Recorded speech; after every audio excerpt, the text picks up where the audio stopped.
Welcome to A Fork in Time, the alternate history podcast.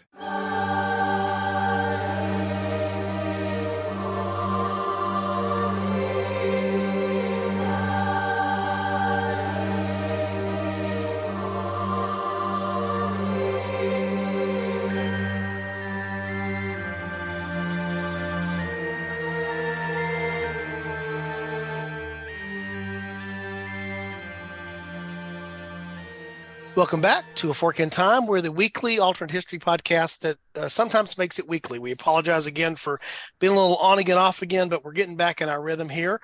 Don's sitting in the host chair here, and I'm happy to be joined this week by Mr. Eric Darling Bond. Eric, I would let you say hi to the good people, but as I mentioned earlier, the letter that I received from Chris Coppola's attorney cease and desist that he's the only one that's allowed. So I'll just let you say hi.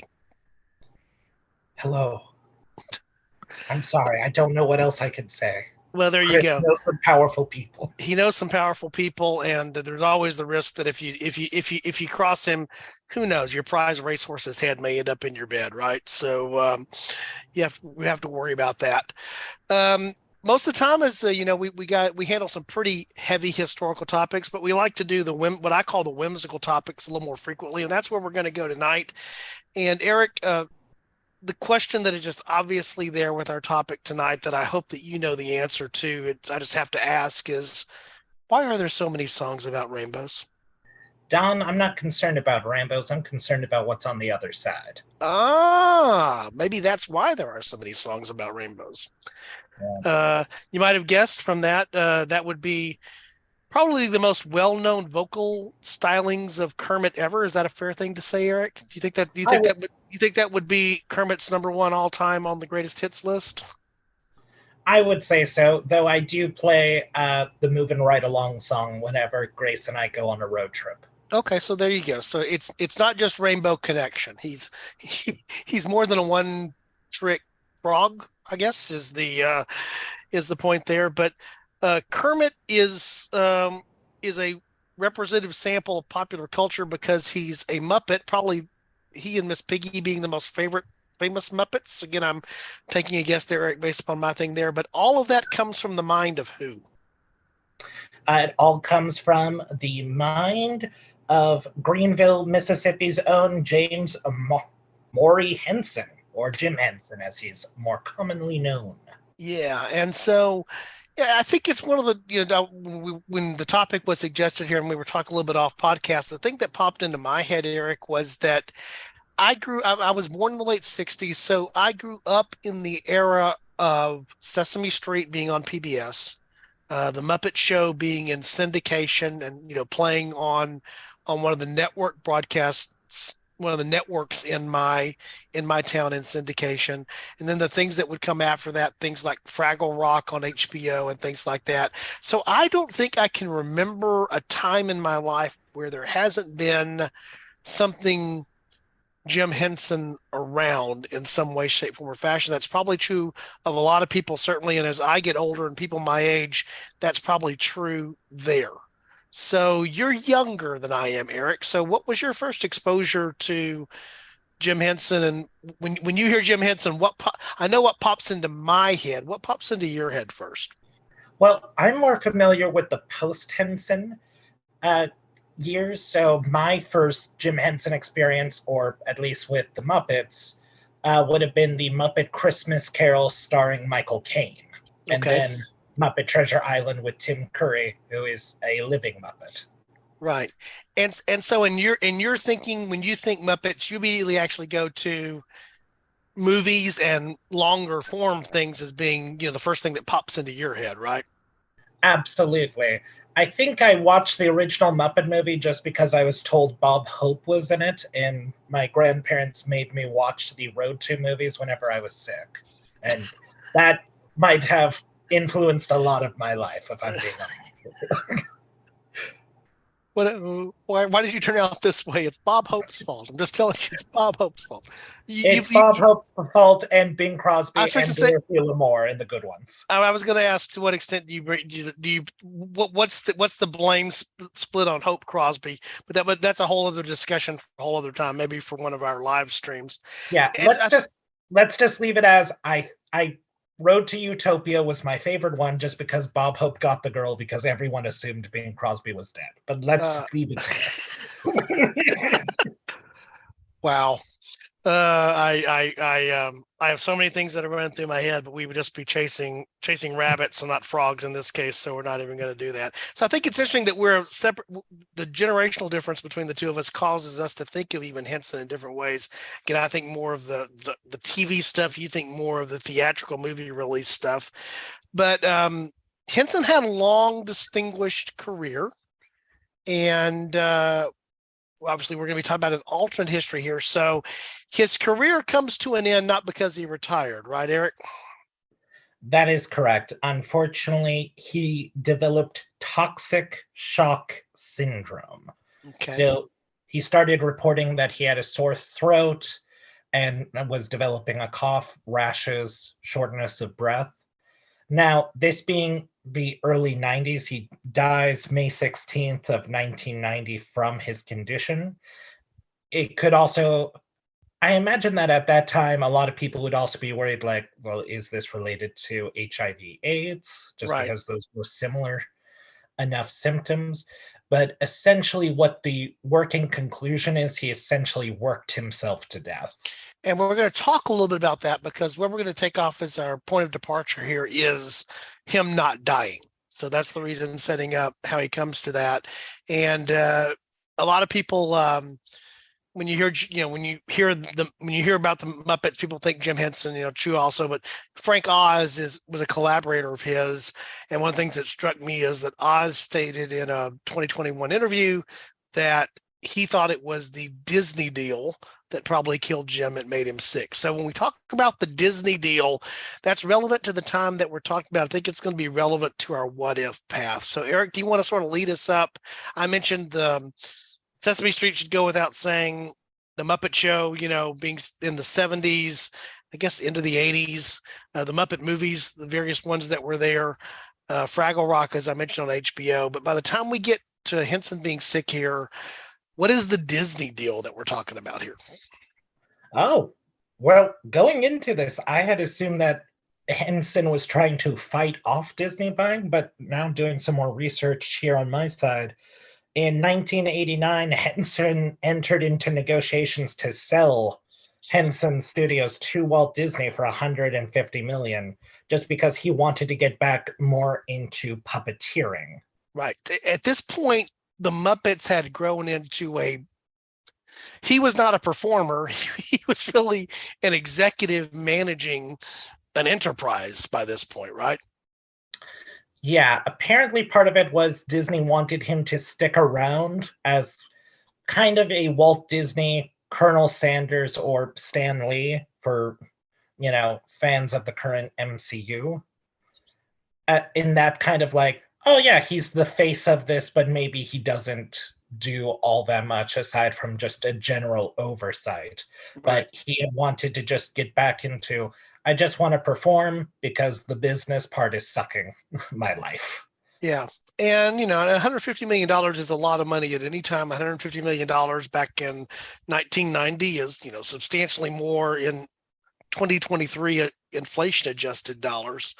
And so he's let's see how old he was. At the time of his death, he was 53.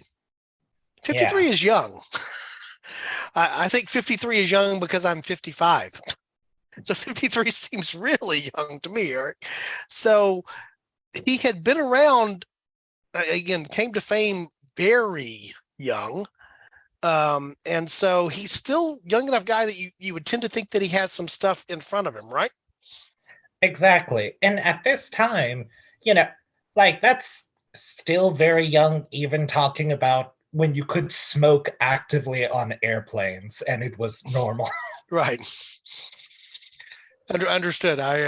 It's interesting, when I've been in places where it's still allowed, like, casinos in Las Vegas and things like it's like, oh, this is what the norm used to be all the time. And I can remember being on flights as a teen that, they had smoking sections on the plane then because, the smoke wasn't going to drift in this small contained tube at all, so it may, didn't make a difference there. No, So, whenever I go to my great grandparents' house, it's just 40 years of caked in smoke. And now every time I smell that, it's like, oh, it's like the Christmas season. Exactly. I grew up at home with parents that smoked, so I know that feeling once I got away and then came back to it. So I understand there. So again, our break is going to be here that Henson doesn't die at the age of 53 in 1990. And Eric, is it fair to assume that what happened with the Disney deal after Henson died? Basically, after he passed away, it was largely split among his children who were working together as part of a trust. But it fell to his third son, Brian Henson, who was also a puppeteer, a director, a producer with the company. And he became the chairman of Jim Henson Company. So he started taking the reins on. So he would be the one to develop Muppet Christmas Carol and the Muppet Treasure Island, directing both of them. Okay, so those films are, again, it's the Henson heritage that's there, but obviously Jim has gone away. So our point of departure is going to be that Jim Henson either doesn't get sick or survives or recovers from this infection issue in 1990. So Eric, Yeah, I'm go ahead. The common consensus is if he had seen a doctor before then, he would have been fine. Right. So, and it's a shame we don't have our resident in-house medical expert here, the other Eric Rush, because I'm sure you could tell us the do's and don'ts of that, and also give us the public service warning that announcement that we need that goes with that. So I mentioned, Eric, this is a topic you're probably going to take more on the lead on. I'm going to be a little bit along for the ride and play the role of the audience who happens to be on the recording here. Henson's 53, but he lives. What difference does it make? What do you see as being the alternative there? You mentioned his son took over. What do you see the alternative with Jim Henson still at the helm? Maybe not the helm of the corporation even so much anymore because he's sold to Disney, but being at the creative helm of what's going on there. Well, I think right away we can say he would probably take the lead, maybe not still directing Muppet Christmas Carol and Muppet Treasure Island.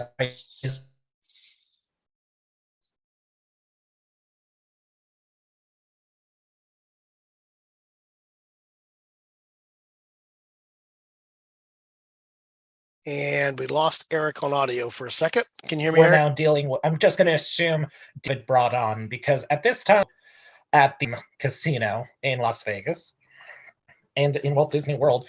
So moving forward, he probably just becomes kind of more of a mentor figure. He probably does put more on his son, Brian, to be the executive in charge, whereas he can now have his creative freedom. Unfortunately, Jim Henson was separated from his wife in 1986.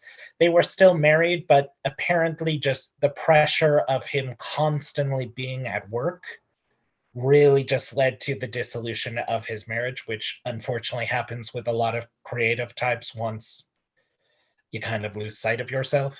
Right. So we're seeing him more taken into the role of like kind of a Stan Lee, for the Marvel generation, to where he's like, oh, he's like a living mascot for the Right. Muppets. So in future Muppet movies, we would all be looking for the Jim Henson cameo, just like we look for the Stan Lee cameos in the MCU universe. Exactly. Jim Henson is a living Muppet. He's a living Muppet. Yeah. But so, it's... Oh, go ahead. Well, I was going to say, one thing we had talked about off podcast is I was trying to think back to the time of what was going on there. And this is before... This is a weird time, and I don't even know what to call things that I'll just call it broadly, for lack of a may have a better term for this. Not even the things that are not live action, either TV or movies. So puppetry falls into that category. Animation falls into that category for me. Again, the things that are not exclusively live actors. I mean, the thing about like the Muppet movies, for example, you mentioned the Muppet Christmas Carol. You said Michael Caine. it's not a Muppet of Michael Caine. It's Michael Caine interacting with Muppets. But if you understand what I'm saying here, just sort of the genre that is not, just a pure live action movie with actors. This is before Pixar has risen to be what it is. Animation is still there, but animation pre-Pixar and pre some of the other big animation stuff from Disney, like Lion King and things like that. Is it a fair thing to say, or am I remembering this incorrectly, Eric? That Hollywood is sort of stumbling around with what to do with things that aren't live action at this point. I would say so. This is like right in the middle of the Disney Renaissance. Right. We're right in the middle of that. Michael Eisner is the head of Disney. He's having his falling out with Jeffrey Katzenberg, who's trying to develop DreamWorks. Spielberg is dealing with Amblin. Like, he's going to have, unfortunately, a failed production of Fievel Goes West. Spielberg is also trying to negotiate an animated adaptation of Cats at the same time with Andrew Lloyd Webber, because they lived in the same apartment building. And so, like you said, we're in the midst of the Disney Renaissance, and some big things are about to come from Disney. So the fact that Disney is out there looking to acquire a creative talent with the licensing and the characters that it can build upon that are already there from a Henson shouldn't be a surprise, right? That Disney's in that mode at all.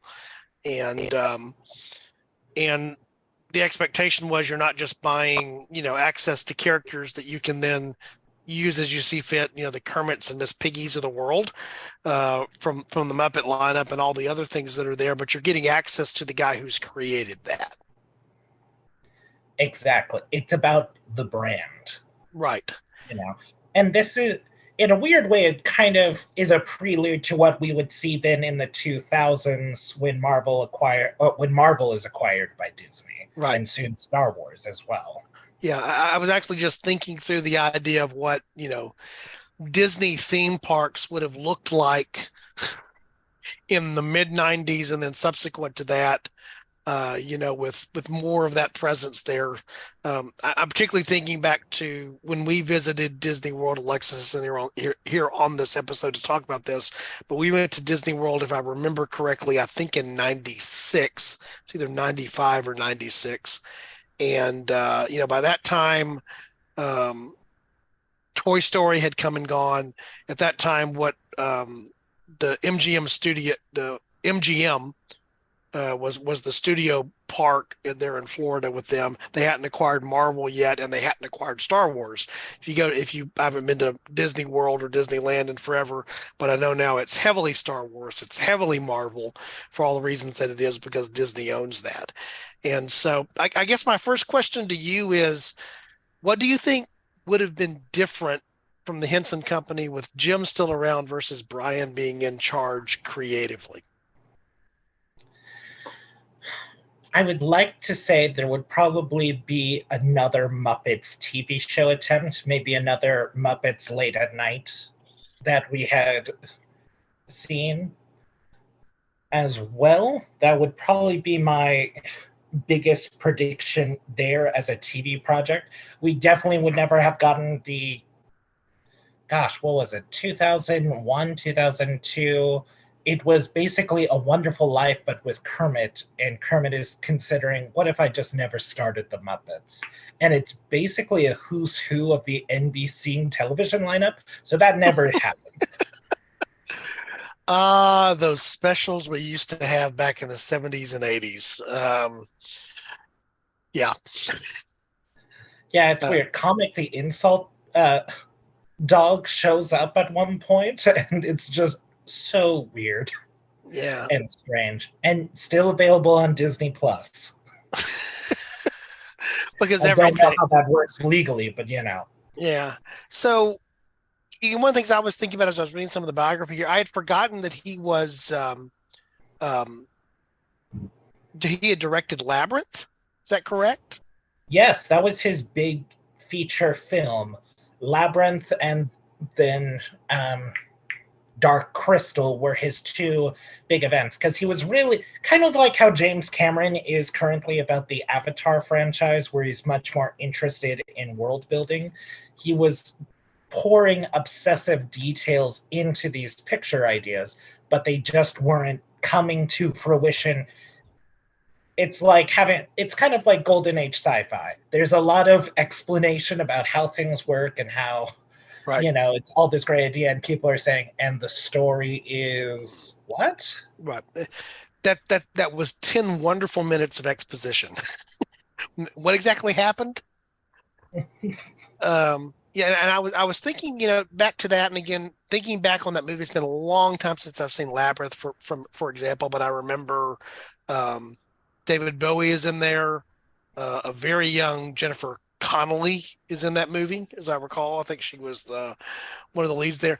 And I guess it's fair to say that between that and he was exploring things that really weren't, his rise to fame was in doing puppetry that was children's work. But Henson wasn't just about containing his puppetry work to a children audience. He wanted to do darker things, bigger things. Right. It was like, even if you watch old episodes of The Muppet Show, like, he's Yeah, making a lot of adult centered jokes that just goes over most kids' heads, but you appreciate it more as you get older. yeah. And so, sort of circling back to the same question as before, given the direction he was trying to move in, let's jump forward. Let's say 10 years later. What kind of things do you think we would have seen coming out of, the Henson parts, the Disney controlled Henson brain trust here with Jim at the helm? Well, I think there's probably going to be a bit of conflict, when you ever have like these overarching ideas or overarching executives, because there's going to be Eisner, who will want to try and franchise it out as much as possible. I think we lose Toontown. I think we get rid of Toontown and it just becomes a Muppet City. Okay. That's my main idea for the theme parks. I think we would probably get a new Muppet TV show for the Disney Channel, which might be just a little bit more centered on children. Right. Heck, it could even replace Sesame Street, which would be a very strange thought. Like, I Yeah. don't even know what that negotiation would be like.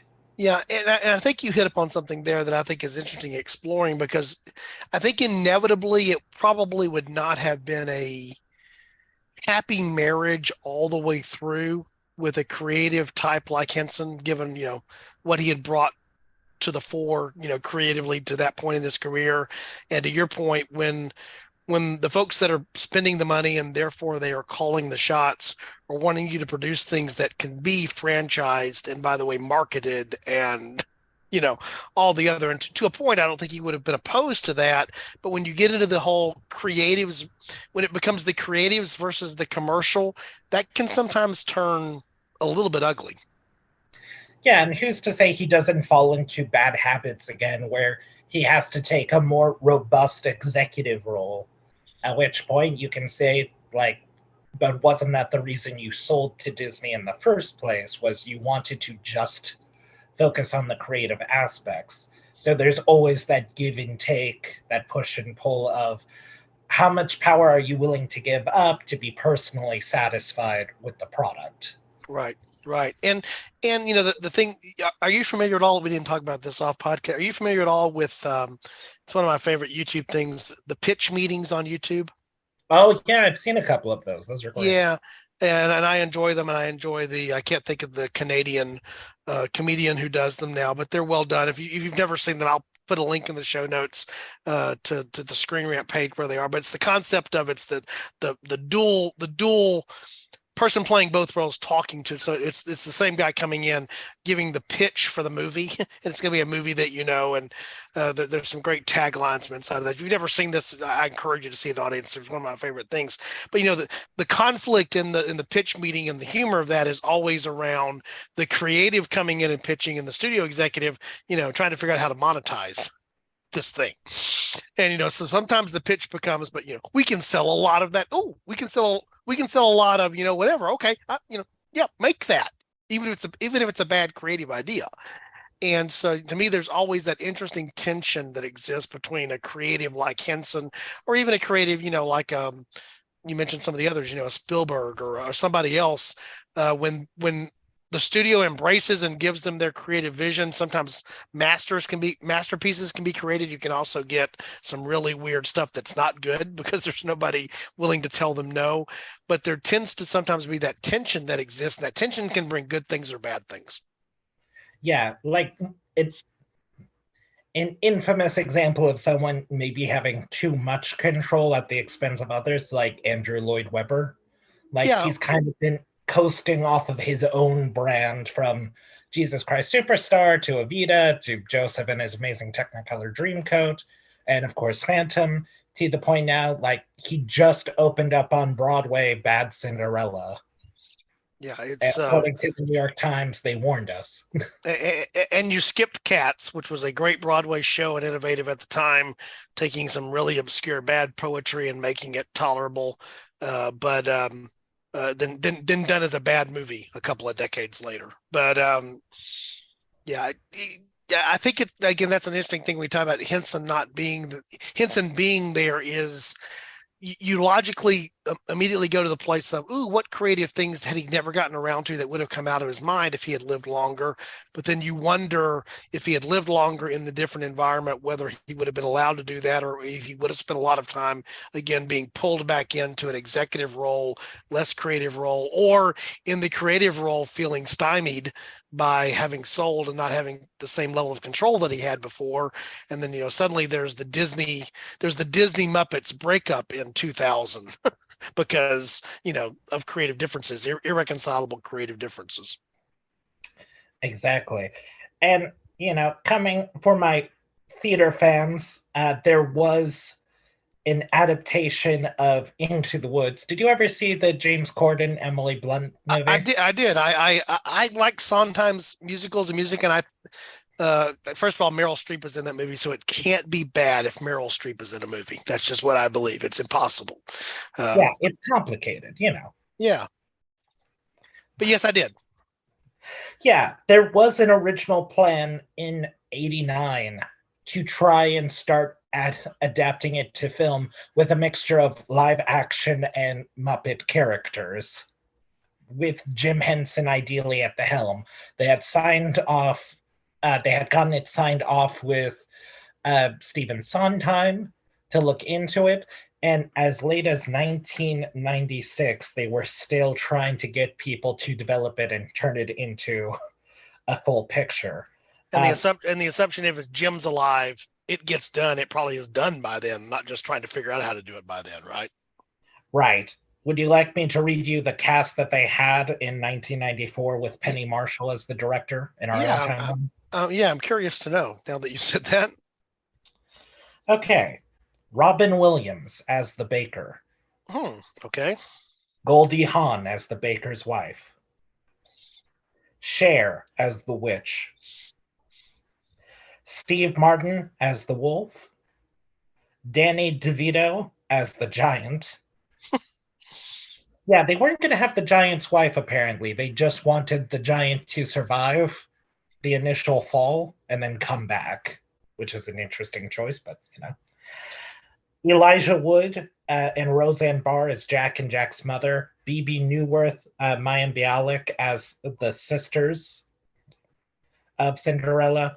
Brendan Fraser, oh gosh, was going to be one of the princes, along with Kyle MacLachlan. Kyle MacLachlan in something not directed by David Lynch. I didn't know that was actually possible, but apparently it is. Stranger things have happened. And Moira Kelly was going to be Cinderella. So imagine that coming out in the mid 90s. With we presume a smattering of puppetry and animatronics and other things mixed in with it, if we're going to have Henson somehow involved with it. Absolutely. Kind of like Return to Oz, that classic movie that we all love. Yeah. So what is the state of the Henson empire today? Maybe to contrast that briefly with where it is now and where it may have gone if Jim had still been around? I think if Jim had still been around, I think he would have retired by now. Just fully retired, turned the reins over to Brian Henson, because I think Disney would definitely want to keep it in the family for Right. at least right now for brand recognition. They probably still buy out Marvel and Star Wars. And Right. especially because of how close George Lucas was with Jim Henson, and they ran in the same circles, as well as Francis Ford Coppola, who was going to produce the Into the Woods musical film. I think there's a lot more of a cohesion of kind of that new Hollywood group aligned with Disney. I couldn't help but go in my head there, Eric, too. I love the smell of Sondheim in the morning. Well, Don, you and I both are big fans of Willow 2, not the TV show Willow. Definitely the Willow movie that they would have made a sequel to in the early 2000s. I always find these episodes interesting when we do them, because I think I had this conversation, I think most recently when Dylan Holzheimer, who's the new member of our team, and I did the thing about Elvis. I think it is very difficult at times to go down the alternate history route with entertainment for a lot of reasons, because it's a creative non-linear thing in many instances. And so when you change the narrative, if you will, the timeline or who's involved, the dynamics are different than they are in regular history. Does that make any sense? No, I think that makes a lot of sense. To me, I always try to put like a theme to whenever we're doing an episode of just like, what is going to be this unifying idea to like guide our thoughts. And in this one, it's kind of that measure of, I was watching Highlander, and I was thinking about something the main villain says of like, it's better to burn out than fade away. Yeah. And it's kind of that thing with Jim Henson. Would it have been better if he was able to make more creative products, but that he had less creative freedom under Disney, but still being alive to push out all of these ideas? Or is it for the best that he burned out the way he did, which is not an easy thing to say about anyone, of course. I think that's an excellent point. Again, to me, it mirrors again what I was just saying there about what Dylan and I talked about around, Elvis. Is there's a nostalgia that exists for the what if, because you have the what if, which is interesting because we're the what if podcast, but you don't know. It doesn't always mean it would have been good, I guess, is my point. Sometimes we were talking there, I guess it was off podcast. I'm a big, anybody who's listened to the podcast knows this, or even knows the name of our other podcast, which is based off of this. I'm a big Lin-Manuel Miranda fan. I think Hamilton is, there's a reason that it's the acclaim that it is. And that's not to say that In the Heights wasn't good. Miranda had done good stuff before Hamilton. But, if you're Lin-Manuel at his age and you've done Hamilton,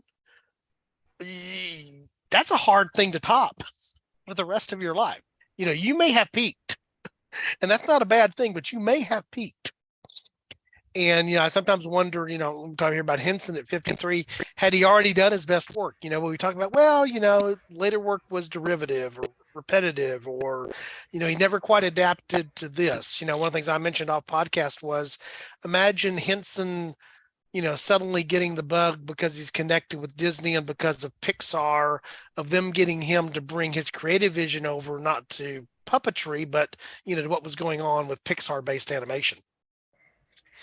Yeah, he definitely has that kind of pioneering spirit. The more I'm reading about him, he always wants to try out the new, kind of like a Robert Zemeckis kind of feeling of like he's more motivated by, let's try out this new feat in technology, and sometimes it works. Like I think it's Death Becomes Her. He's using a lot of new technology to help animate that. And then sometimes it doesn't, with Jim Carrey's A Christmas Carol. Right. When it works, it works. And when it doesn't, it doesn't.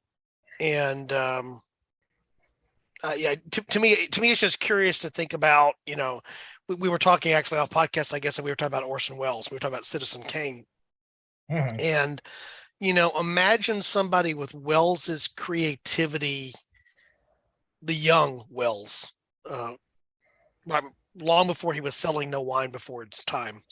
Um, a young Orson Welles with computer animation at his disposal, and all the things that have been developed in film that when we look back on Citizen Kane now, oh, what's so impressive about that? Well, that shot you saw there, that was the first time anybody ever did that, kind of thing.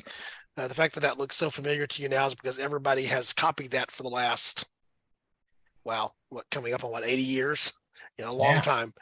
Um, I sometimes think about when somebody's like a Henson here, and bring it back to the topic, when they're gone young or too early, and so they didn't make it to a point where technologies or capabilities came along. you know did Henson have something in his head that he always wanted to make, that there was just no way to do it with puppets, that suddenly you have computer generated animation that looks as realistic as what we get now, that suddenly once you remove that barrier to Henson, there's you've crossed the rainbow, you're way on the other side at that point. Yeah. And sort of empowering and unleashing, I guess, is the thing that I think about there. And I with a Henson, I think that's what's interesting in the what if is, what would he have done with the technology that's come along and the capabilities that have come along in what is now over 30 years since he passed away. Well, before we close this off, Don, who's your favorite Muppet? I was afraid you were going to ask that before I had a chance to ask you.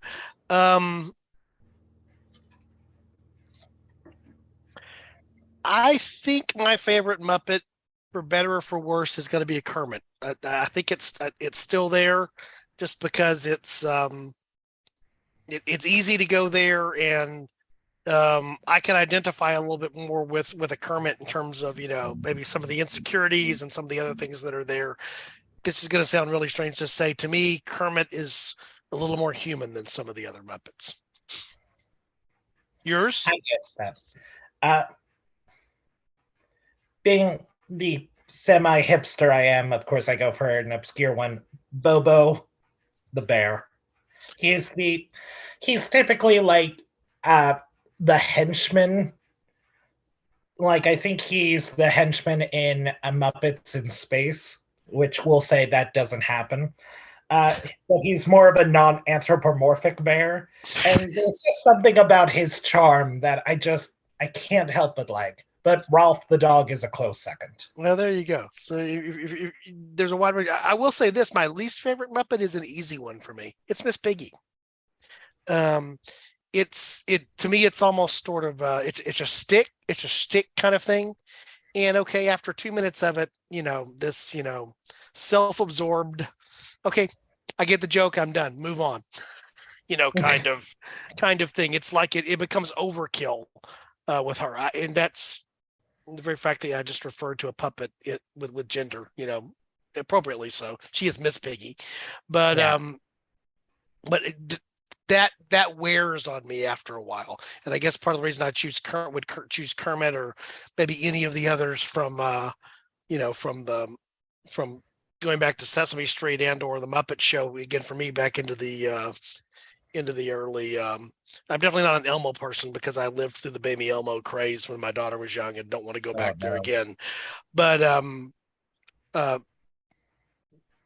again, Miss Piggy, my non-favorite. That one's an easy one. I don't even have to think about that one because it's almost a caricature that's there. All right. Yeah. So we've explored a little bit about what would have happened if Jim had lived. I'm now curious. Now I have a couple of things to go back through and watch and refamiliarize myself from the Muppet universe. So that's the other benefit of this topic. So Eric, any closing thoughts before we close out the episode? Well, Farscape never happened, so maybe I'll try and watch. Maybe I'll finally start that show. There you go. There you go. All right. Eric, thanks for joining me. I'm going to go ahead and close out the episode here by thanking our listeners once again. Thank you for sticking with us as we've been a little inconsistent with our weekly release schedule. Trust me, I've seen the chat here among the team. We're all anxious to get back in the rhythm of things and get rolling here. It's just, this little thing called real life gets in the way. But we again appreciate our listeners, appreciate you supporting us. If you want to learn more about the podcast, visit the website at www.aforkandtimepodcast.com. There you can find the whole back catalog of the shows, links on how to support, how to make suggestions into the show, and of course, if you're apt to do so and want to do so, how to support us financially through Patreon. And but again, most importantly, we thank you for your time today and the opportunity to share with you a little bit. We hope you come back next time. Thanks.